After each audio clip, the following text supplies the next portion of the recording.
According मुझे ये लगता है कि फेमिनिज्म का जो रियल मीनिंग है और जो एक्चुअल में हम लोग समझ रहे हैं, दोनों में डिफरेंस है। मैं बार बार वही कह रहा हूँ ना कि क्यों डिवाइड कर रहे हो यार, लड़के लड़कियां क्यों डिवाइड कर रहे हो, दोनों ह्यूमन है ना। मैंने खुद देखा है मेरे फ्रेंड सर्कल के अंदर कितनी लड़कियां जो बहुत टैलेंटेड थी मैम, एंड उनको उतना टाइम नहीं मिल पाया कि वो अपनी प्रिपरेशन, कितनी सिविल की तैयारी नहीं कर पाई क्योंकि टाइम नहीं है। इसका मेरा सिंपल सा लॉजिक मैम ये है कि एज ए मैन और एज ए वुमेन कोई भी हो तो प्रोफेशन जेंडर पे डिपेंड नहीं करता अकॉर्डिंग टू मी। बहुत स्टीरियोटाइप कलर है, सिर्फ लड़कियां यूज करती हैं। पिंक क्या आपका फेवरेट कलर हो सकता है?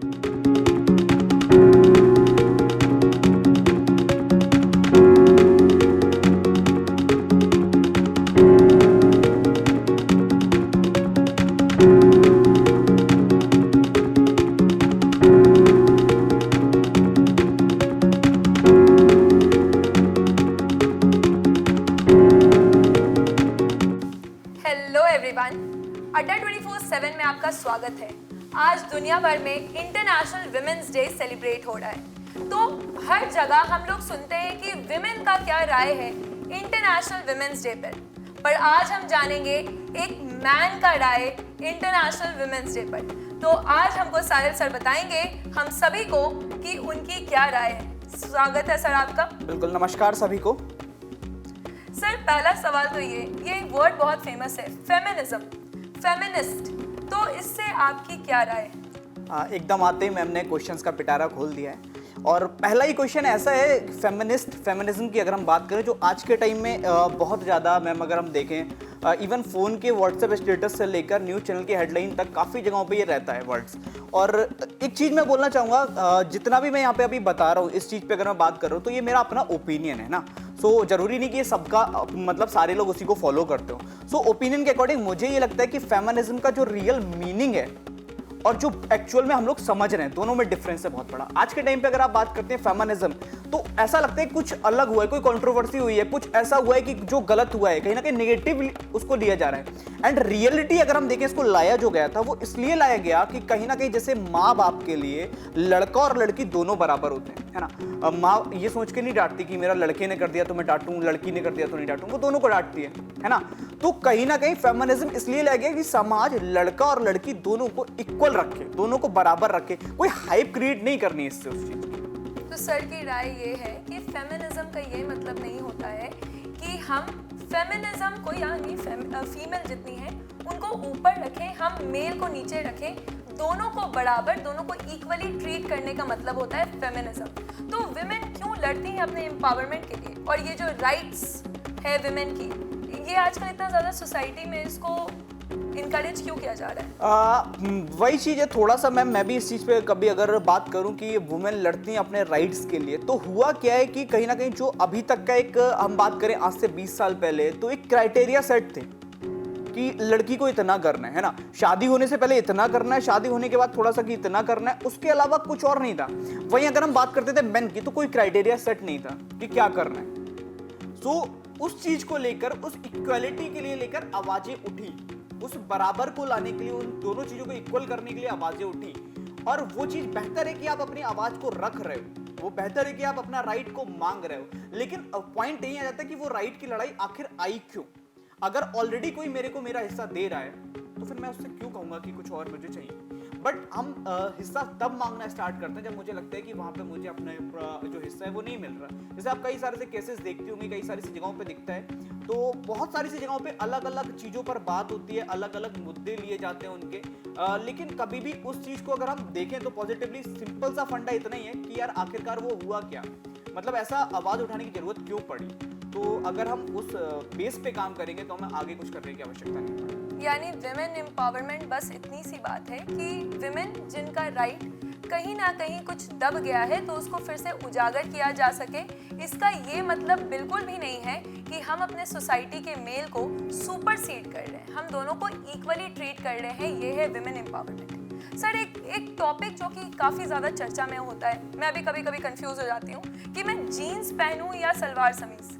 तो अगर आप एक विमेन होते तो आप जीन्स पहनते या सलवार समीज? मैम मेरे को इस चीज़ पे समझ नहीं आता, क्योंकि एज ए मैन भी अगर मैं देखूँ तो बहुत टाइप के कपड़े चलते हैं ना। कुछ लोग जीन्स पहनना प्रेफर करते हैं, कुछ लोग नॉर्मल पैंट्स पहनना पसंद करते हैं। जीन्स में भी कई टाइप आते हैं कि नैरो जीन्स है, कि बेल बॉटम में जा रहे हैं, कि लूज में पहन रहे हैं, बहुत सारी सी जीन्स आती हैं एज ए मैन।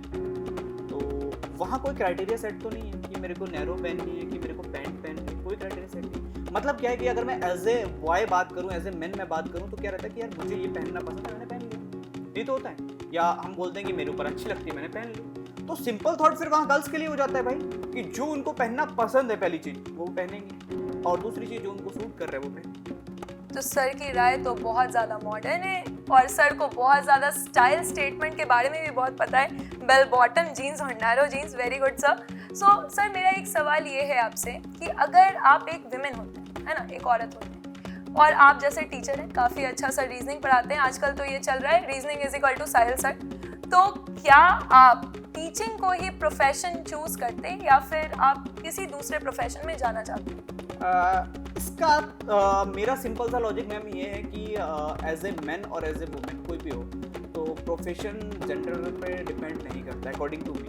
मैं मेल हूँ तो ये प्रोफेशन, फीमेल हूँ वो कहीं ना कहीं मेरा पैशन पे डिपेंड करेगा, मेरी चॉइस होगी अपनी, मेरा क्या पैशन है। एज ए मैन भी अगर मेरा पैशन नहीं होता पढ़ाना, मैं नहीं पढ़ाता। एज ए मैन अगर मेरी चॉइस नहीं होती पढ़ाना, मैं नहीं पढ़ाता। और एज ए वुमेन अगर मेरा पैशन होता पढ़ाना, मैं डेफिनेटली पढ़ाता। मतलब जो मेरा पैशन है मैं वो करूंगा, मैटर नहीं करता कि मेरा जेंडर क्या है।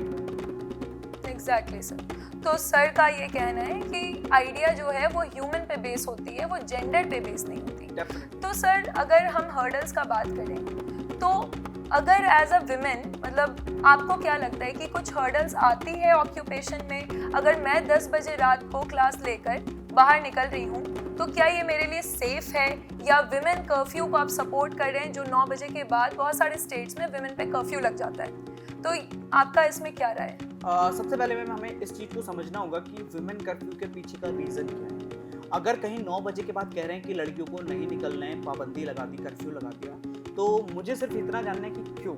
अगर आप ये कह रहे हो कि लड़कियां सेफ नहीं इसलिए हमने कर्फ्यू लगाया, तो मैं ये जानना चाहता हूँ भाई किसकी वजह से सेफ नहीं? तो आप कहोगे लड़कों की वजह से सेफ नहीं, तो कर्फ्यू किस पे लगना चाहिए आप ये बताइए, लड़कों पे कि लड़कियों पे? अगर मुझे कोई बीमारी हुई है, इन केस मेरे को फीवर हो गया, तो मैं फीवर को ठीक करूंगा कि मैं जीना छोड़ दूं? आपने कहा कि लड़कियों को दिक्कत आती है रात को, तो इसलिए आपने लड़कियों पे कर्फ्यू लगा दिया कि भाई बाहर नहीं घूमोगी, वो सेफ नहीं है। तो जिसकी वजह से सेफ नहीं है, आप उन लड़कों पे कर्फ्यू लगाओ ना, आप लड़कों को रोको, लड़कियां अपने आप सेफ हो जाएंगी। आप बताइए। एग्जैक्टली सर, वो कुछ इम्पोर्टेंट पॉइंट्स बताइए जो संस्कार देते वक्त एक माँ को या अपने एक बाप को अपने बेटे को सिखाना चाहिए बिफोर वो उनको सोसाइटी में डाल रहे हैं, स्कूल में डाल रहे हैं या एक कॉलेज में डाल रहे हैं। तो क्या इम्पोर्टेंट पॉइंट्स हैं जो उनको बताना चाहिए? मैम जैसे आपने कभी देखा होगा, एक छोटा बच्चा होता है तो वो शैतानी करता है, तो हंसना स्टार्ट करता है ना, काफ़ी साल से करता है। वो किसी को उल्टा बोलता है, तू क्या कर रहा है, तो एकदम हंसने लगता है। छोटा बच्चा होता है ना, और कि बच्चा है, धीरे धीरे वो बड़ा होता है, तो पेरेंट्स कहीं ना कहीं, जब पेरेंट्स को लगता है कि अब ये बड़ा हो रहा है, तो उसको चेंज करने के लिए पेरेंट्स क्या करते हैं कि कहीं ना कहीं उसमें काफ़ी सारे से उस पर पाबंदियाँ लगाते हैं, डांटते हैं, मारते हैं, काफ़ी चीज़ें करते हैं कि वो चेंज हो जाए, अपने थॉट्स को चेंज करे। अगर हम बात कर रहे हैं लड़कियों के प्रति या किसी भी चीज़ के प्रति, मेरा हमेशा से एक, मैम आपसे भी मैं जानना चाहूँगा, आप मुझसे क्वेश्चंस पूछ रही हैं कि हमारे घर में जैसे लड़कियाँ होती हैं, उनके भाई होते हैं या किसी के भतीजे होते हैं या कोई और भी हो सकते हैं फैमिलीज़ के अंदर, तो हमने कितनी बार अपने छोटे भाई से, बड़े भाई से ये बोला होगा कि यार कुछ ऐसा मत करना जिससे तुम्हारी वजह से कोई और लड़की डर के जाए? कभी नहीं बोला होगा। क्यों? क्योंकि हर बहन को ये लगता है, हर माँ को ये लगता है मेरा बेटा ऐसा नहीं करे। मैं बिल्कुल सम्मान सबका कर रहा हूँ, लेकिन एक चीज़ समझिए, अगर आपका बेटा ऐसा नहीं करेगा, आपका भाई ऐसा नहीं करेगा, तो यार किसी का तो भाई होता है ना वो जो करता है, और किसी का तो बेटा होता है ना वो जो करता है। तो मतलब मेरे दोस्त, जब किसी का भाई कर रहा है, किसी का बेटा कर रहा है, तो भाई उस पर कहीं ना कहीं, अगर एक बार एक बहन अपने भाई से बोल देना कि यार तू ऐसा कुछ मत करियो, तो मैं 100% कह सकता हूँ कि उस भाई का माइंडसेट अपने आप चेंज हो जाएगा। वो पूरे दिन या वो 10 महीने के बाद भी कभी किसी लड़की को देखा तो उसको अपनी बहन की बात जरूर याद आएगी। सर हमारे समाज में एक ऐसा वर्ग है जो कि कहता है जब भी कोई हादसा होता है कि इसमें ज़रूर लड़की की गलती होगी, लड़की ने ही इंस्टिगेट किया होगा या कुछ इशारे दिए होंगे। तो इस बारे में आपकी क्या राय है, गलती किसकी होती है? अगर मैं बात करूं मैम तो गलती जब भी कोई गलत करता है तो मेरे अकॉर्डिंग मेरे ओपिनियन के हिसाब से कभी भी गलती को जेंडर में मतलब डिवाइड ही मत करो कि लड़का लड़की। एक इंसान ने गलती करी है, एक इंसान के साथ गलत हुआ, दो चीज़ों को समझो। एक इंसान ने गलती करी है, एक पर्टिकुलर इंसान ने गलती कर दी और एक दूसरे इंसान के साथ गलत हो गया, तो गलती करने वाला जो इंसान है उसको सजा दो। अब वो लड़की थी लड़का था मैटर नहीं करता, और जिसके साथ गलत हुआ है उसके साथ खड़े हो, स्टैंड लो, चाहे वो लड़का हो या लड़की हो। हम लोगों ने पता है क्या किया, हम लोगों ने एक ना डिवाइड कर रखा है कि यार ये लड़का ये लड़की, इतना ज्यादा डिवाइड कर रखा है कि हर एक चीज में पॉइंट आ जाता है कि ये लड़का ही।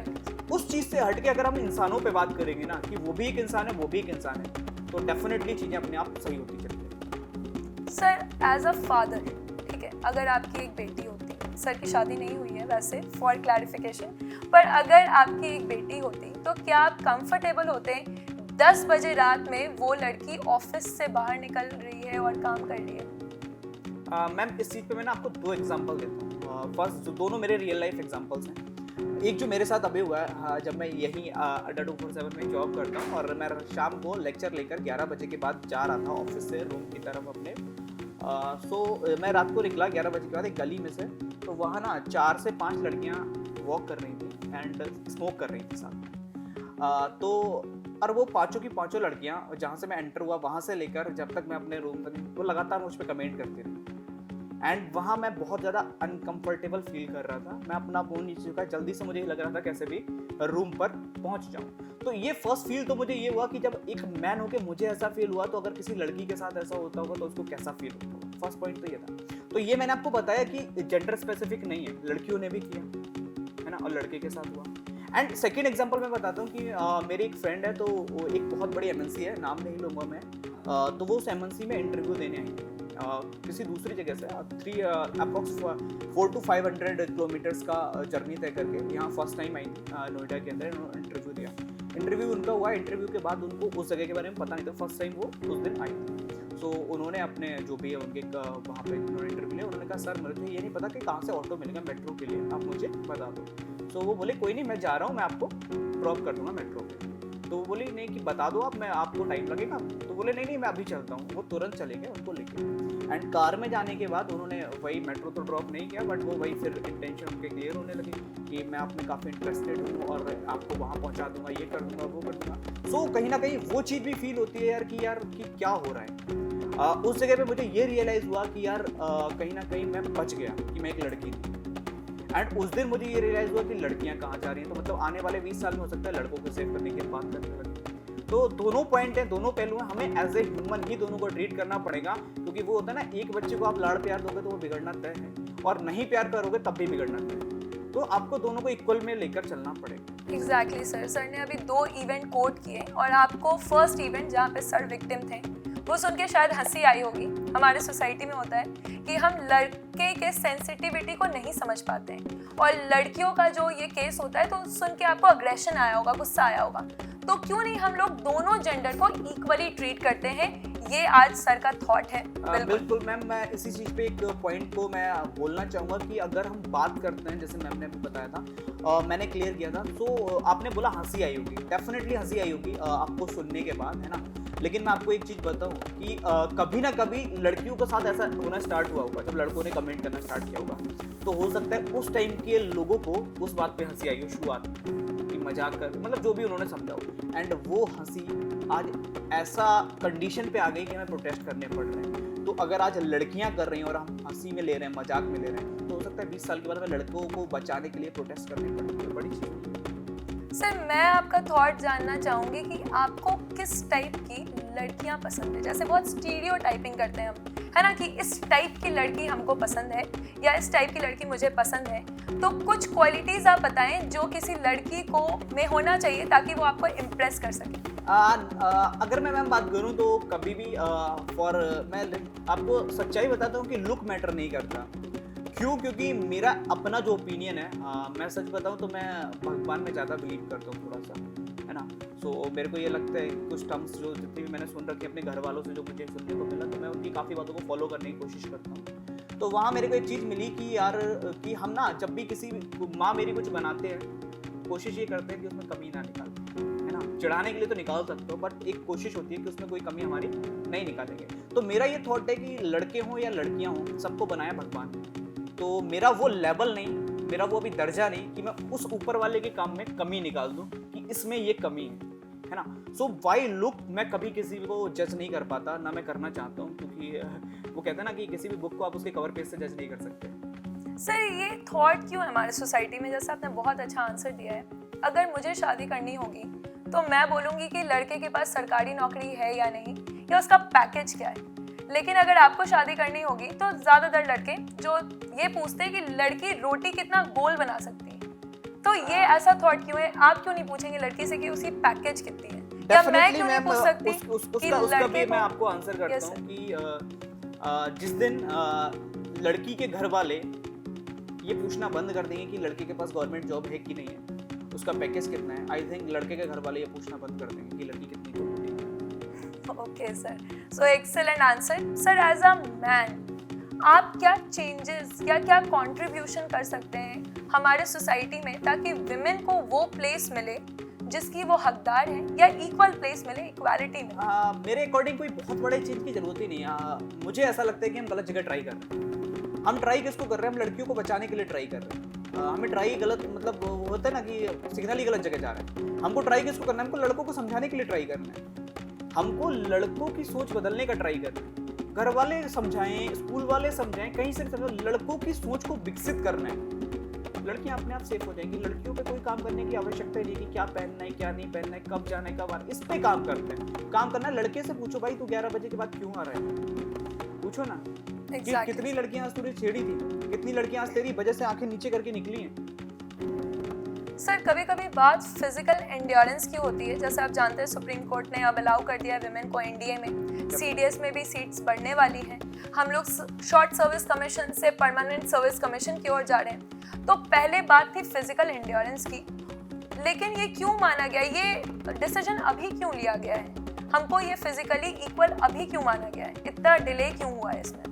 कभी कभी क्या होता है मैम कि कुछ चीज़ें होती हैं ना, उनको सेट अलग तरीके। अगर मैं एक नई चीज़ की शुरुआत करूँ तो मुझे नहीं लगता मैं फर्स्ट टाइम में वो परफेक्ट कर सकूँ। उसके लिए मुझे टाइम चाहिए होगा। धीरे धीरे उनमें इम्प्रूवमेंट होते हैं, बेहतर होते हैं। आप कोई भी चीज़ को लगा लो, आपने खाना बनाना सीखा होगा तो फर्स्ट टाइम में बेस्ट नहीं कर सकते। आप धीरे धीरे उसको बेहतर करते गए। आपने पढ़ाना, मैंने पढ़ाना शुरू किया, मैं फर्स्ट डे के अपने सेशंस को देखता हूँ और आगे इम्प्रूवमेंट जारी है। तो वही यहाँ का हिसाब किताब है। आज आपको लग रहा है कि आज हमें इसमें दर्जा मिला है, कल को हो सकता है किसी और चीज़ में मिले, कल को हो सकता है किसी और चीज़ में। तो वो प्रोसेस है, वो चल रहा है, उसमें कुछ ऐसा अलग नहीं। फिजिकली कौन ज़्यादा स्ट्रॉन्ग है, विमेन या मेन? दोनों ह्यूमन। तो सर मानते हैं कि अभी जैसे 190 प्लस केजी है ना, मीरा बाई चानू ने अभी उठा लिया है, तो फिजिकली दोनों स्ट्रॉन्ग है। मेंटली कौन ज़्यादा स्ट्रॉन्ग है? आंसर तो मेरा सेम रहने वाला है कि दोनों इक्वल है भाई। मैं बार बार वही कह रहा हूँ ना कि क्यों डिवाइड कर रहे हो यार, लड़के लड़कियाँ क्यों डिवाइड कर रहे हो? दोनों ह्यूमन है ना। एग्जैक्टली आप गाइस। मुझे ये बताओ ना कि वुमेन्स डे है, कितना इंटरव्यूज एंड ऑल होते हैं, कितने मेंस डे पे इंटरव्यूज होते हैं, कितने मेंस डे पे कोर्ट्स आते हैं। मेन डे कब है आपको याद है? वही मैं कह रहा हूँ ना कि कोई इस पे बात ही नहीं करता। क्यों नहीं करता? क्यों हाइप ही क्रिएट अलग कर रखी है ना, हर एक चीज अलग जा रही है। सर तो अगला सवाल मेरा आपसे ये है, बहुत सारे सवाल सर पूछते रहते हैं ना स्टूडेंट की अदालत में, तो आज सर से हम क्वेश्चन पूछ रहे हैं। तो सर आप बताएं कि ये जो हाइप क्रिएट कर रखी है, तो अभी तक के जर्नी में क्या आपको कोई विमेन बहुत अट्रैक्टिव लगी है, या कोई ऐसी पर्सनालिटी, कोई स्पोर्ट्स पर्सनालिटी या कोई भी फिल्म स्टार जिससे आपने बहुत कुछ सीखा हो? काफ़ी चीज़ें मेरे को सीखने को मिलती हैं। अगर मैं फर्स्ट एग्जांपल जो हमेशा होता है, आई थिंक हर एक लड़के का यही आंसर होता है, अपनी माँ को बोलते हैं ना। एंड डेफिनेटली उनसे मैंने काफ़ी कुछ सीखा। काफ़ी चीज़ें मेरे को समझ में आई जो शायद मैं धीरे धीरे करके, मैं अभी आपको बोला था, मैं उनको फॉलो करने की कोशिश करता हूँ काफ़ी चीज़ों को। कुछ को नहीं भी कर पाता, कुछ को कर लेता हूँ। तो सबसे बड़ा एग्जाम्पल मेरी लाइफ में वही है। एंड बाकी अगर कोई मैं फेमस पर्सनैलिटी की बात करूँ तो कुछ चीज़ें ऐसी, जैसे अगर मैं बात करता हूँ फीमेल क्रिकेट को लेकर, तो जहाँ तक मैं क्रिकेट को बहुत पसंद करता, बट मैं लिटरली बताऊँ तो काफ़ी टाइम के बाद मुझे पता चला इंडिया की फीमेल क्रिकेट टीम भी खेलती है। एंड काफ़ी टाइम, क्योंकि स्टार्टिंग जब मैंने की तो वही था कि धोनी, युवराज, रैना, इन्हीं को देखना। मैं लिटरली बता रहा हूँ, आप अगर मेंस क्रिकेट टीम की बात करोगे तो यहाँ जितने भी लोग ये वीडियो देख रहे होंगे वो कमेंट्स बॉक्स भर देंगे 11 छोड़ो 33 प्लेयरों से। 33 प्लेयर्स, 3 टीम बना देंगे। एंड मैं अगर बोल दूं कि 11 प्लेयर तुम फीमेल क्रिकेट टीम के याद हो, वो लिखना नहीं आ पाएगा। सो कहीं ना कहीं जो पर्सनैलिटी रही वो रही मेरे लिए मिथाली राज, जो इंडियन क्रिकेट टीम की कैप्टन रही, एंड उन्होंने ना फीमेल की क्रिकेट को एक अलग जगह पे लाकर रख दिया, एक अलग लेवल पर लाकर रख दिया। तो वो कहीं ना कहीं मुझे मोटिवेट करती थी कि एक नए फील्ड में जाके उन्होंने जिस तरह से अपनी पहचान बनाई, और नॉट फॉर ओनली इंडिया, शायद इंडिया में उनकी इतनी बात नहीं होती जितनी फॉरेन कंट्रीज में होती है। तो वो एक लेवल लाना, वो अपने आप में बहुत बहुत बड़ी बात होती है। और काफ़ी सारी ऐसी पर्सनैलिटीज़ रहती हैं लाइफ के अंदर, हम जिनको देखते हैं, जिनसे इंस्पायर होते हैं। मैं आपकी बात करूँ तो आपसे भी काफ़ी कुछ सीखने को मिल जाता है, क्योंकि अगर लिटरली मैं बात करूँ, एक पर्सन जो अपने आप अपनी पहचान बना रहा है, और एक ऐसे वे में बना रहे हैं जहाँ एक रेस्पेक्टेड वे में कुछ अलग करने का ट्राई कर रहे हैं, और अपने आप को सबके सामने रख रहे हैं, बेबाक अंदाज से अपनी सारी चीज़ें रख रहे हैं। और आज जिस अंदाज में आप सारे क्वेश्चंस पूछ रही हैं, तो मुझे ऐसा डर भी लग रहा है थोड़ा सा कि कहीं ना कहीं होने वाला है कि मैं हटकूंगा और आपको फिर से एक मुद्दा मिलेगा कि देखो एक और लड़के की बोलती मैंने करा दी बंद। Exactly sir. तो सर जैसे बहुत ज़्यादा मटेरियलाइज किया जाता है ना चीज़ों को, बहुत मटेरियलिस्टिक, काली काली आंखें, गोरे गोरे गाल, है ना। तो ये जो मटेरियलिस्टिक चीज़ें, लड़की सुंदर है, आँख हिरन जैसी होनी चाहिए, इन चीज़ों पे आपकी क्या राय है? मुझे वो पता है मैम क्या है, वो उसकी दिक्कत मेरे को जो लगता है वो ये कि इंडिया में ना लिरिक्स राइटर ज़्यादातर मेल हैं, तो वो लड़कियों पे लिखते रहे, और फीमेल ज़्यादातर कोई मेरे को लगता है लिरिक्स राइटर ज़्यादा रहे नहीं, तो वो लड़कों की काली काली आंखें और चश्मा और काली काली दाढ़ी, है ना, ऐसी ऐसी मूछें, इन पे लिख ही नहीं पाए। सो मेरे को लगता है ये किसी को तो स्टार्ट करना चाहिए भाई, आप ही कर दो कुछ स्टार्ट। हाँ सर बिल्कुल, मैं तो यहाँ से शुरू करूँगी। आपकी आंखें बहुत अच्छी हैं सर, बाल तो सर दिन भर बाल संवारते रहते हैं। जिवेश सर से काफी सवाल पूछा है आपने, जो खराब होता है। जिवेश सर से आपने बालों पे काफी सवाल पूछे, आपके बालों का क्या राज है? मेरे बालों का क्या राज है? मेरे बाल में क्या राज होगा मैम, मैं इंसान हूँ इसलिए मेरे बाल, मतलब इतने अच्छे बाल है सर, दिन भर मेरे से ज्यादा घने बाल हैं आपके। इसका तो राज मैम आई थिंक वही होगा, कुछ मेरे माँ बाप ही जानते होंगे, मेरे को ज्यादा कुछ नहीं पता इस बारे में। कभी आपको लगा है कि अगर आप लड़की होते तो आपको ज्यादा फायदा होता या नुकसान होता? अगर मैं आज से 5 साल पहले जाता हूँ, जब मैं अपने 5 से 7 साल पहले जब अपनी कॉलेज लाइफ एंड ऑल में जाता हूँ, तो वहाँ जाने के बाद मेरे को वो चीज़ लगती है, जब फ्रेंड सर्कल में हम बैठते हैं तो हमको ऐसा लगता था कि कुछ ऐसा होता है, या फिर ये प्रॉफिट्स होते हैं या ये लॉस होते हैं। बट अगर मैं इन रियल में बात करूँ तो उस कॉलेज से निकलने के बाद समझ में आता है कि लड़का होना कितना आसान है एंड लड़की होना कितना टिपिकल है। क्योंकि मैं यहाँ अपने घर से दूर पढ़ा हूँ। 2 दिन शुरुआत में मेरे को भी बुरा लगा, मम्मी को भी बुरा लगा, फिर मेरे दोस्त बन गए, मेरे को भी नहीं पता रहता रात के कितने टाइम में मैं जा रहा हूँ। बट एज ए गर्ल किसी मतलब अपने घर से इतना दूर आ पाना बहुत बड़ा टास्क होता है। फिर सबसे बड़ी एक मैम होती है कि हम लोग जब प्रिपरेशन करते हैं एग्ज़ाम्स की, तो एज ए बॉय हमारे पास ज़्यादा चांस होते हैं, मेरा मानना है। क्योंकि एज ए बॉय मेरे घर वाले मेरे को कभी नहीं कहते कि तेरी शादी करनी है, बहुत हो गया, बस कर, अब मत कर तैयारी है। उनको पता है नौकरी तो तेरे को लेनी है भाई, तू कर। बट एज ए गर्ल जब आते हैं तो थॉट्स चेंज हो जाते हैं। उनको लगता है, मैंने खुद देखा है मेरे फ्रेंड सर्कल के अंदर कितनी लड़कियां जो बहुत टैलेंटेड थी मैम, एंड उनको उतना टाइम नहीं मिल पाया कि वो अपनी प्रिपरेशन, कितनी सिविल की तैयारी नहीं कर पाई क्योंकि टाइम नहीं है, कितने घर वाले शादी कर देंगे 2 साल के अंदर। तो उस चीज़ को लगकर मेरे को ये डर जरूर लगता है कि यार बच गया मैं तो, कि मैं लड़की नहीं। साहिल सर एक ममाज बॉय हैं और साहिल सर की मम्मी बहुत अच्छा खाना बनाती है, तो क्या साहिल सर एक ऐसी लड़की से शादी करेंगे जिसको खाना बनाना नहीं आता है? खाना बनाना मैम कुछ चीज़ अगर नहीं आती है, जैसे हम एक स्टूडेंट को भी पढ़ाते हैं तो उसको कुछ नहीं आता है ना, जब हम पढ़ाना स्टार्ट करते हैं क्या हम उसको पढ़ाते नहीं पढ़ाते हैं, लेकिन हमको स्टूडेंट कौन सा अच्छा लगता है, जिसको सब आता है वो कभी पसंद नहीं आता टीचर को। टीचर को हमेशा वो स्टूडेंट पसंद आता है जो सीखने में बिलीव रखता है ना। सो अगर वो लड़की ये क्या सीखने में बिलीव रखती है तो डेफिनेटली कोई दिक्कत नहीं है, लेकिन हाँ अगर कोई सीखने में बिलीव नहीं रखता कोई मैटर नहीं। तो अगर उसने साफ साफ मना कर दिया कि उसको खाना बनाने में कोई इंटरेस्ट नहीं है तो नहीं, तो काफ़ी चीज़ें होती हैं मैम। अगर हम बात करें कि इंटरेस्ट नहीं है, डेफिनेटली कई सारी चीज़ें होती हैं जिनमें इंटरेस्ट ना हो। बट मैंने आपको बोला अगर कभी कोई मेरे लिए अपने पर्सनल व्यू से अगर कोई लड़की मुझे चाहिए होगी तो डेफिनेटली मेरे को उसमें वो क्वालिटी चाहिए जो मेरी माँ में। क्योंकि मुझे ऐसा लगता है कि हो सकता है सबको लगता हो, बट मेरे को ज़्यादा ऐसा लगता है कि मेरा घर मेरी माँ की वजह से ही घर है, वरना नहीं। एग्जैक्टली सर, खाना बनाना तो बेसिक चीज़ है, अब सबको आना चाहिए। कोविड के सिचुएशन में हमने देखा है कि अगर आप घर में पैक हैं, कोई भी आपको हेल्प नहीं करता है, चाहे आप कितने भी टैलेंटेड हैं, लेकिन आपको घर में जाके मैगी तो एटलीस्ट बनानी आनी चाहिए, वरना यू कांट सर्वाइव। सर, एक कलर है पिंक, है ना, बहुत स्टीरियोटाइप कलर है, सिर्फ लड़कियां यूज़ करती हैं। पिंक क्या आपका फेवरेट कलर हो सकता है? बिल्कुल नहीं। क्यों? ये ऐसा क्यों है कि लड़कियों का ही कलर पिंक है? मुझे इस चीज़ का तो नहीं पता, क्योंकि मेरे घर में कोई मेरी अभी अगर मैं बात करूँ रियल कोई सिस्टर नहीं, कजिन्स हैं काफ़ी, है ना, तो उतना मैं टच में भी नहीं था, कभी मैं इस चीज़ पे जोर कर पता कर पाता कि क्यों पसंद आ रहा है तेरे को पिंक कलर। बट मेरा अपना जो कलर है वो मैं ब्लैक को पसंद करता हूँ। एंड मुझे मतलब ब्लैक के आगे ना जाके मेरी माँ मेरे को फ़ोन कर, जैसे आज भी मैं अगर कुछ नया खरीदता हूँ एनी क्लॉथ्स में, तो शर्ट या कुछ भी खरीदूँ, तो मम्मी का पहला फ़ोन ही, जैसे फ़ोन अगर वो करे, मैं उनको बोलूँ कि मैंने यार शर्ट ली थी, तो उनका पहला जवाब यही होता है कि ब्लैक तो नहीं ले ली ना।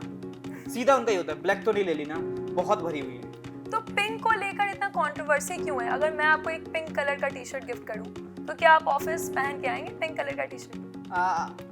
मतलब ये एक मैम अपनी चॉइस पे हो गया कि मुझे पसंद है कि नहीं है। अगर कोई ज़्यादा, अब जैसे मेरी माँ ही मेरे को गिफ्ट कर दे तो ऑब्वियस सी चीज़ है कि मैं पहन लूँगा, लेकिन अगर आप मेरे से मेरी चॉइस पूछोगी तो वो नहीं है।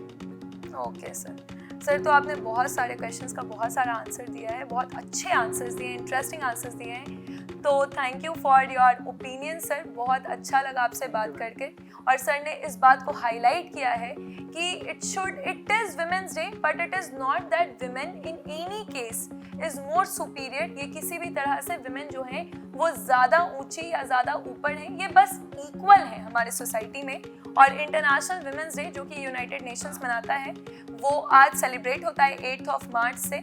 और हमारे देश में एक स्पाई है जिनका आज मैं उनको याद करना चाहूँगी। ये हमारे देश की फर्स्ट स्पाई थी, नूर इनायत खान, और ये फर्स्ट स्पाई थी वर्ल्ड वॉर 2 के टाइम। तो उस टाइम से वुमेन का कंट्रीब्यूशन है हमारे देश के आर्मी में, डिफेंस सिस्टम में, और ये सुप्रीम कोर्ट का एक बहुत बड़ा इनिशिएटिव है कि दोनों जगह, शॉर्ट सर्विस कमीशन से परमानेंट सर्विस कमीशन और एनडीए में वुमेन को इतना बड़ा रोल देने के लिए everyone is thankful for this decision. और बहुत जल्दी ये सीट्स बढ़ने वाली हैं, ऐसा हमारा बिल्कुल, हम ये चीज़ को होप कर रहे हैं। यस सर, आप कुछ बोलना चाहेंगे लास्ट? बस मैं लास्ट में यही कहूँगा कि एक तो हमें सबको ना एज ए ह्यूमन ही जज कर रहे हैं। कभी भी गलत और सही में ना तो कोई रिलीजियस होता है मेरे अकॉर्डिंग, ना तो कोई जेंडर होता है ना। काफ़ी सारे से फैक्टर पे हम जज करने लगते हैं, तो ना तो कोई गलत का, ना तो जो गलत है उसका ना तो कोई रिलीजियस है, ना तो कोई उसका जेंडर है। आप उसको एज ए ह्यूमन ट्रीट करो, और एज ए ह्यूमन जो भी आप उसको पनिशमेंट हैं वो सारे के सारे मिलेंगे। एंड दूसरी चीज़ ये भी कहूँगा कि एज ए गर्ल भी कभी अपनी पावर का आप मिसयूज़ मत करो, क्योंकि कई सारे से फैक्टर्स होते हैं जहाँ पे वो देखा है हम लोगों ने, और वो भी नहीं होना चाहिए। बाकी लाइफ है तो उसी हिसाब से, मतलब एज ए ह्यूमन हम सारे लोग आए हैं इंसानियत वाले नाते, तो इंसानियत वाले काम करते हैं, और इंसान बन के जाए तो ज़्यादा बेटर है। लोग आपको इंसान ही समझें, इंसान ही बोलें, क्योंकि भगवान बनने का हमारा लेवल नहीं, और शैतान हम बहुत जल्दी बनना चले जाते हैं। तो शैतान ना बन के इंसान रहें तो ज़्यादा अच्छी रहेंगी सारी की सारी चीज़ें। बस यही मेरा। Thank you sir. Thank you.